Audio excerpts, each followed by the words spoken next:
Hey, what's going on? It's James Freel, and time for the James Freel Show. I'm your host, James Freel. I'm pretty sure I already said that. How you doing? How's it going? I'm lying in bed doing this. I got this whole microphone arm set up so that I can conveniently move it to any location I want. Makes it a little easier. I can be even more lazy than I normally am. I wouldn't say I'm that lazy. Yeah, I'm pretty lazy. See the little back and forth I did right there to try to fill up more time until this really obnoxious song in the background starts? I'm kind of getting sick of this song. And I think I've mentioned before, I really don't own it. And now that I have a picture that I actually own, you know, the new photo that has been here for about a month, and again, thank you to the person who made that. I could go ahead and start thinking about maybe making this whole thing really. I mean, it's not like anyone's ever gonna find out. I mean, they could find out where the song is from, but I think it's very implausible. But anyway, that's enough of the horrid rambling at the beginning to move into the section that most of you are familiar with, if anyone here listens to. That's what I'm talking about. You know what I'm saying. News for the uninformed. Eiffel Tower, hold on. So there were a couple news stories this week that I found interesting. But I'm just going to ramble about it. Because, so Trump said he's going to threaten to shut down the border with Mexico. And then also, Joe Biden got accused of getting a little too handsy with another lawmaker. So I wonder if that's gonna see him with having some trouble in the near future. It's very likely. I don't know. What do I think's gonna happen? I don't think he's gonna step out from it. I don't know. I couldn't say. I would, okay, yeah, let me just say that. I'd be surprised if it completely sunk his campaign. I would find that very surprising, but who knows.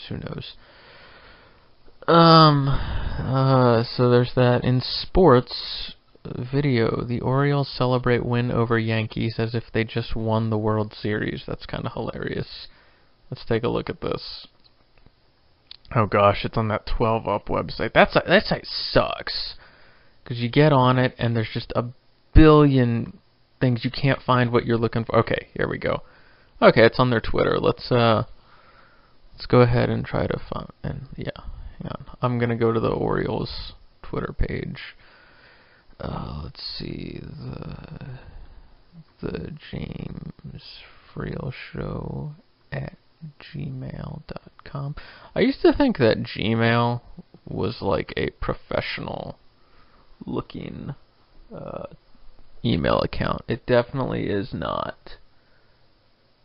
Oh wow, would you look at that?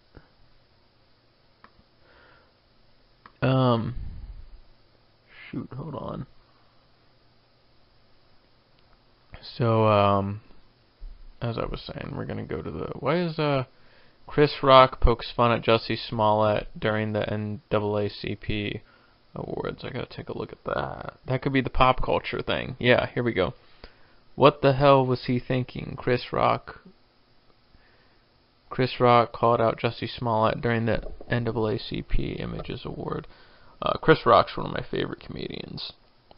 And you know what? I think that's what I'm gonna talk about later because I don't have a whole lot to talk about. But let me see this sports thing, because that's sort of what was going on. That's what I was going to talk about for the sports section of News for the Uninformed. It was opening day this week for baseball, and I got to watch some of it. The Reds did well. They always get the day after off. Alright, here we go. So we got a guy, he's in a shopping cart, what looks like one. They're rotating him around. Looks like they all got a bunch of like Bud Lights and Miller Lights. And let's see here. Oh yeah, jeez, yeah, that really does look like they're. Yeah, that's stupid. Kind of want to see what the Twitter reactions are. Let's see here. This is what play. Okay, hold on. Just probably miscalling with spear. So, I'm gonna really enjoy second place in the AL East while I can. Ain't the beer. That's funny. All right, enough of that crap. We got basketball today. My bracket. I had earlier this week. I was looking at my bracket. I had we were down to the Sweet 16, and 15 out of my 16 teams were all correct. And so I thought, wow, that's pretty impressive. I mean, I had a few wrong there.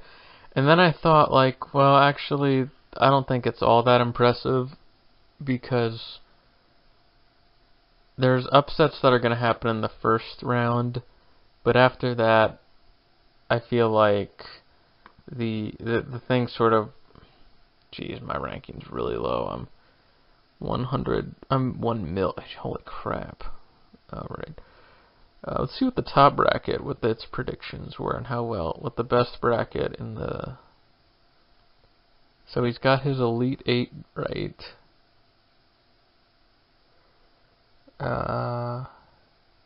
So Virginia over Purdue. They beat them. And then we got Duke is playing Michigan State today. That'll be interesting. What seed was Texas Tech? Let's see here, Tech 3. Okay, alright.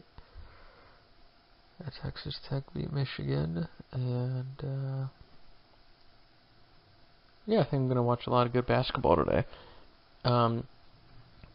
Those games are getting a lot closer, and it's sort of bringing me some more faith in society, because so often I find myself in a situation where sports are all of this except baseball and hockey, I guess. In football, I'll see a sport and it'll be really entertaining, and I'll start thinking, there's got to be rigged, because it's just there's so many of them. My bracket's screwed because I had Tennessee in the Final Four, so that's over, and I had Michigan beating Texas Tech, so yeah, who did I? Final Four, I had Duke, Michigan, Tennessee, and North Carolina, so there's no way. I guess, I mean, I could have Duke winning it all, but oh well. My bracket's pretty bad. I'd say it's average. I don't know. It seems like everyone doesn't have the best bracket. I've got this local television channel on. It's run through CBS, and it's this really weird, like, it looks very 2007, 2008-ish.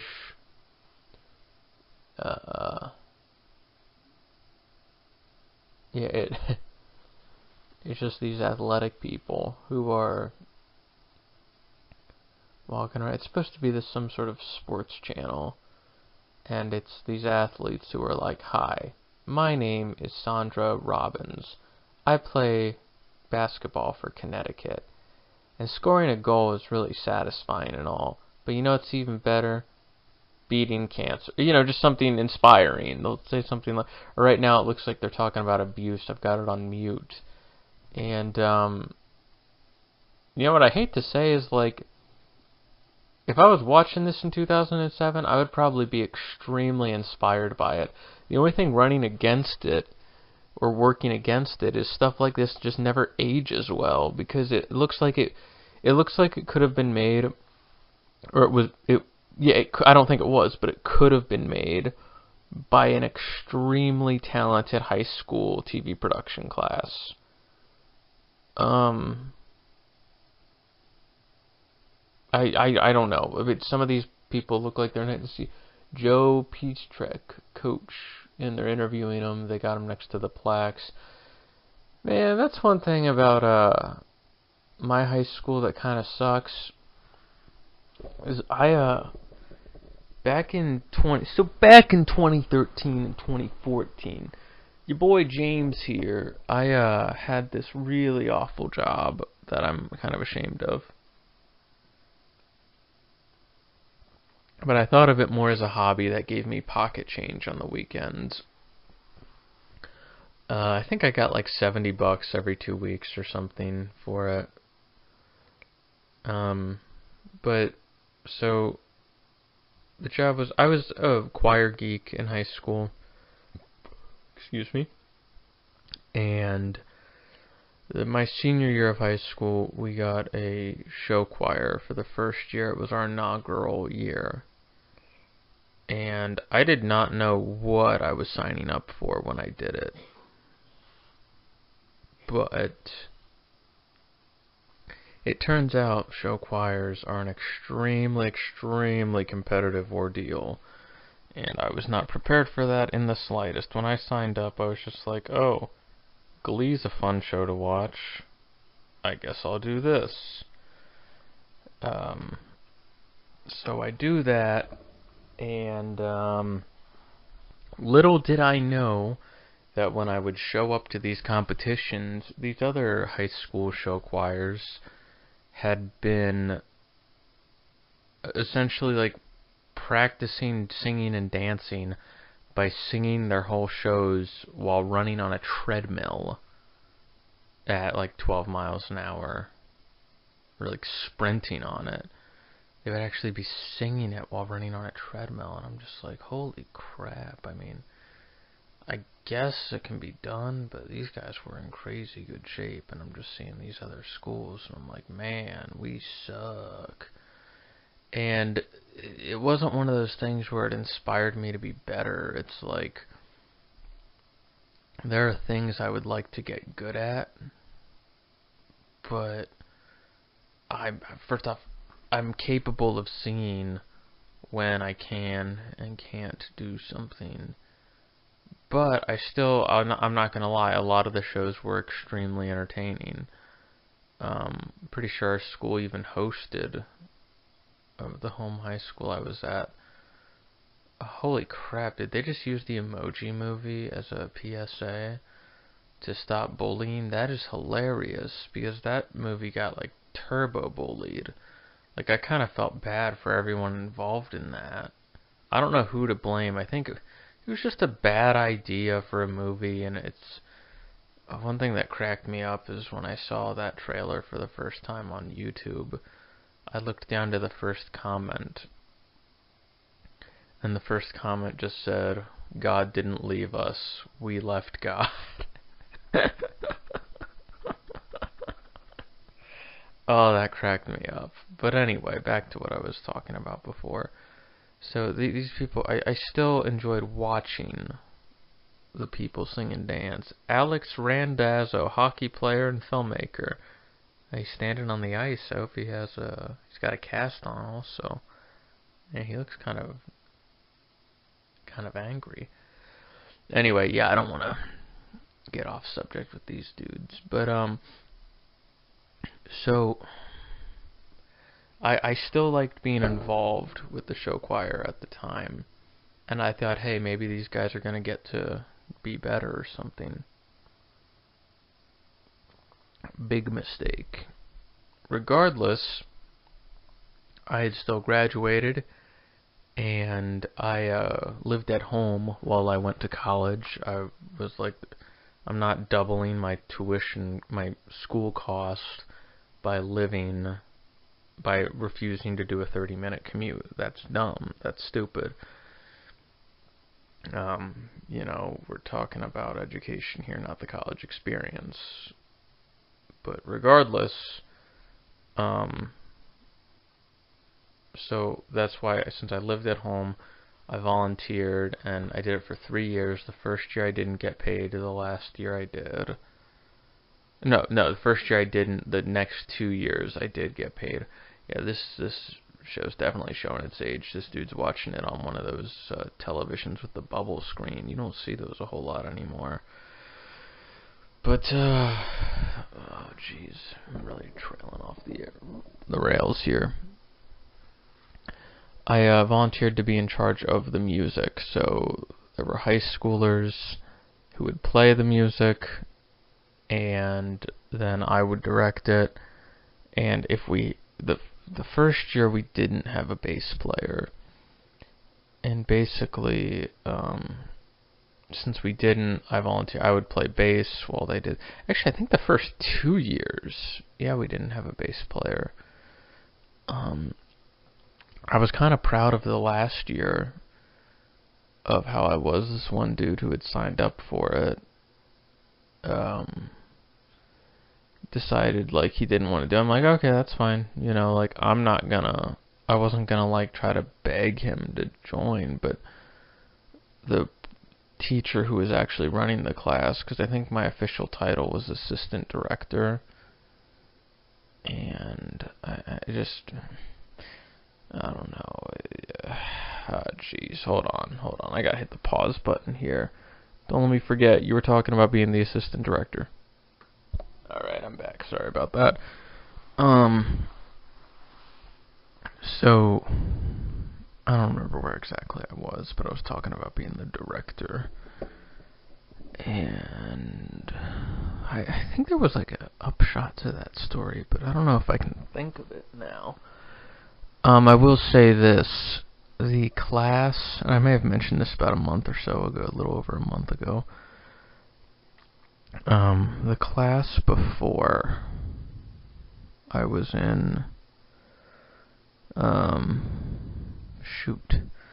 the class before, the one after me, so like I graduated high school in 2012, and then I did that for 3 seasons. That was not a very talented bunch of people, and I'm sorry if it's not like any of them would ever be listening to this, but the honest truth was that was just like they were not very good. They just weren't. However, the following class, the one that's going on right now, is extremely talented. At least compared, like there's like this renaissance going on, because here's the thing. When I was a freshman, the seniors of that time, and there were a few people older than that group, they were very, very good. They put on some great shows. They did Grease, which was great. They did Hello Dolly, which was extremely great. And I had those songs stuck in my head a lot. The put on your Sunday clothes, doot doot doot doot doot. I think that's probably the time where I got into musical theater. That must have been 8th grade. And that would have been Grease. No. Yeah, Grease would have been when I was in 7th grade, I believe. And I was fortunate enough to be involved with the Wizard of Oz that we did. I got to be the coroner for that. Am I really just sitting around here thinking about old high school memories that literally no one is interested in? By the way, that makes it really I just made it extremely difficult to figure out which school I went to. I mean, I named enough shows, you could probably just like track down which is which and figure out that way. I will say our rival high school had a much better theater program than we did. Although our high school has a very good theater itself, like the physical theater. That's sort of what I think of when I was in high school. There were a couple of things I was really into, and I was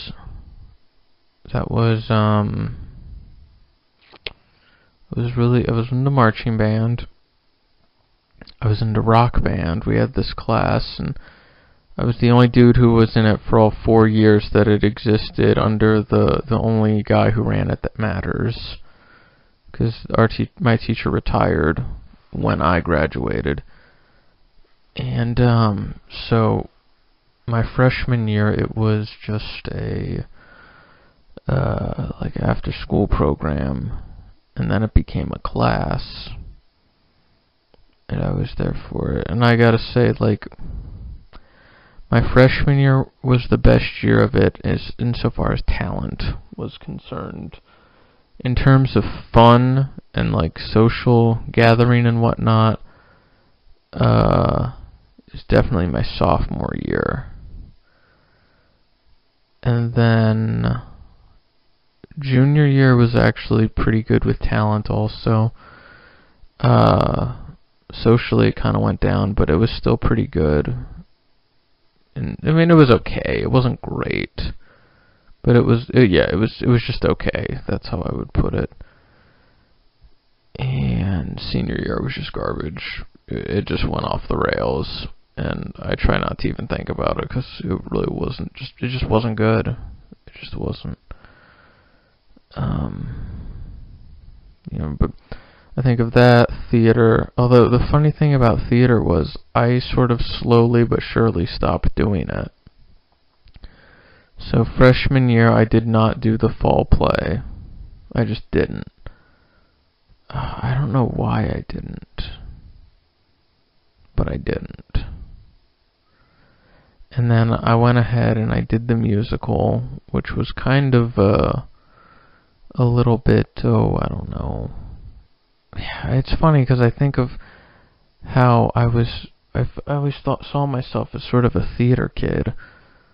But when I was in high school, they would just do two shows. They would do a fall play and a spring musical.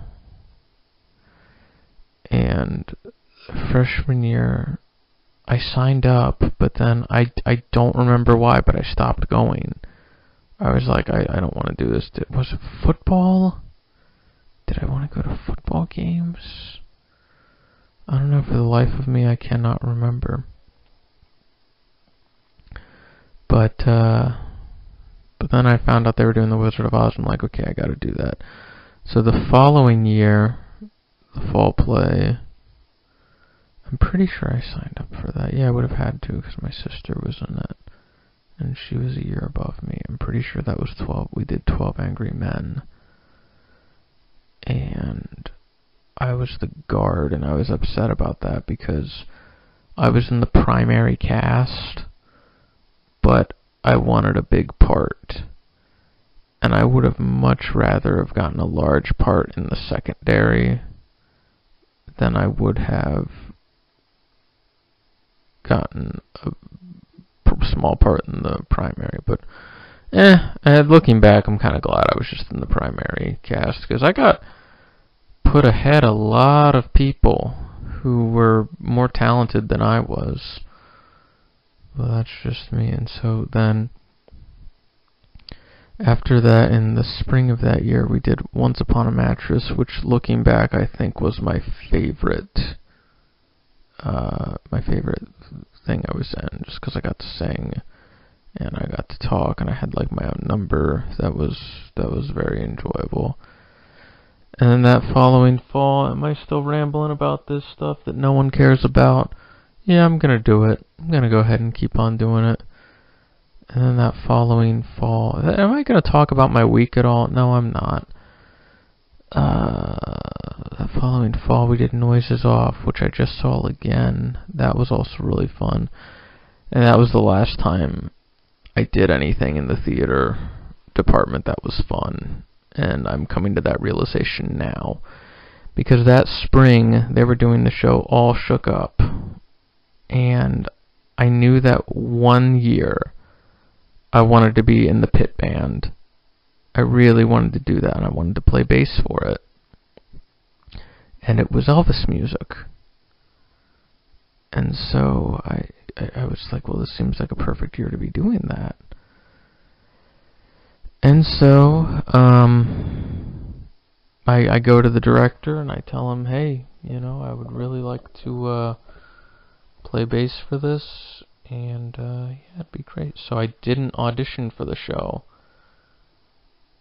And I wound up, that was the year they decided they were no longer going to have a pit band for their musicals, which definitely upset me because I hadn't auditioned And I thought about being in it, but then I'm like, I don't feel like putting forward all that effort just to not be in it.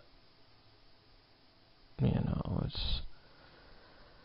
it is what it is. Moving on. And then, what was it after that? The following fall, I did play Cheaper by the Dozen, and it was horrible, and I hated every minute of it, and I had a large role, but it was stupid. I hated it. I totally regret being in it. It was a horrible time for on several levels that even in a way sort of contradict themselves. And then that fall, I had gotten that spring for the musical, I had gotten my first job, and I knew I wouldn't be able to juggle doing the job and the musical. And the directors even pulled me in and asked me why I wasn't doing it. And I simply said, yeah, I got a real job again. And also, I was still so furious by how much I hated my experience from the previous fall that I just was like, nah, I'm not doing this. So I was at the mall yesterday. A place is kind of overrated is Red Robin. That place, when I first went there, it was the best burger I ever had. And I'm not lying. I told the waiter that. I was like, that was the best burger I've ever had. Now, granted, at the time that I was tasting that burger, I must have only been like, I don't know, I was probably like between the ages of 9 and 13. I don't know where, but I was probably between 11 and 14 is more realistic the more I think about it. Honestly, I must have been in junior high. So I don't know, but I went there yesterday, and I mean, it's not a bad burger, it's just really not that great, and I don't really care for steak fries that much. I like small shoestring French fries. You get the steak fries, it's just there's too much going on. And I will say this, I made another steak Friday night. I'm doing this on Sunday again. I'm late as always.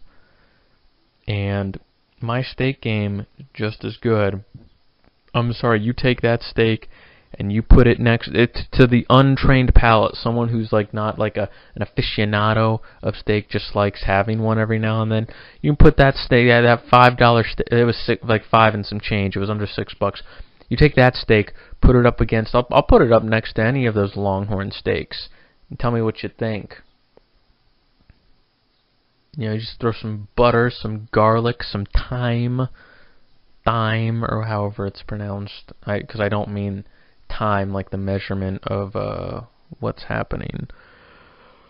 As in, there's going to be like a minute left of me talking here before I shut up and throw this out into the ether for some horrible reason. I also got these stadiums at the mall, these like wooden model stadiums, and they look cool, but they're, I don't know. I was kind of a jerk yesterday because I went to pick up my wedding band, and I was just thinking, like, since they're a wedding, there's jewelry out there that costs like $20,000, and I'm only spending like $200 on this. Doesn't that mean that this is like dollar store quality level jewelry? I wasn't trying to be mean. It's just like I've never understood jewelry because the pricing of it all seems so arbitrary, and I really, really don't care enough to go and like look up all the differences. So there's that. Do with that information what you feel necessary. Sorry this podcast kind of sucked like it normally does, but even more so than normal. Thank you so much for listening, if someone did. Take care, and I will see you next week. I think I'm cheering for Auburn today. Go Auburn. Yeah, alright, bye.